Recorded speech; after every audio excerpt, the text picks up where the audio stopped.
بسم اللہ الرحمن الرحیم۔ السلام علیکم ورحمۃ اللہ وبرکاتہ۔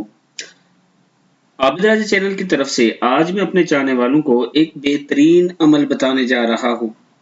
جو شخص اس آیت کو ہر روز یعنی ہر فرض نماز کے بعد ایک مرتبہ پڑھ لے، اس کے گناہ بے شک پہاڑ جتنے بھی ہوں معاف ہو جائیں گے، کیونکہ یہ قرآنی آیت ہے۔ اگر اس کو پڑھ لے گا تو اللہ تعالیٰ کرم فرمائے گا۔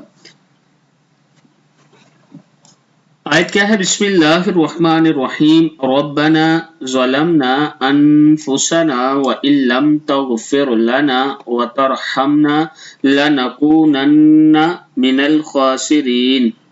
ربنا ظلمنا انفسنا وان لم تغفر لنا وترحمنا لنكونن من الخاسرین۔ اے ہمارے پروردگار، ہم نے ظلم کیا اپنی جان پر، اور اگر تو نہ بخشے ہم کو اور ہم پر رحم نہ فرمائے تو ہم ضرور ہو جائیں گے برباد۔ جو شخص اس آیت کو ہر فرض نماز کے بعد ایک مرتبہ پڑھ کر مغفرت کی دعا مانگے تو انشاءاللہ اس کے گناہ معاف کر دیے جائیں گے، کیونکہ یہ دعا حضرت آدم علیہ السلام کی اور مقبول ہو چکی ہے۔ یعنی یہ دعا حضرت آدم علیہ السلام نے بھی مانگی ہے۔ ربنا ظلمنا انفسنا وان لم تغفر لنا وترحمنا لنكونن من الخاسرین۔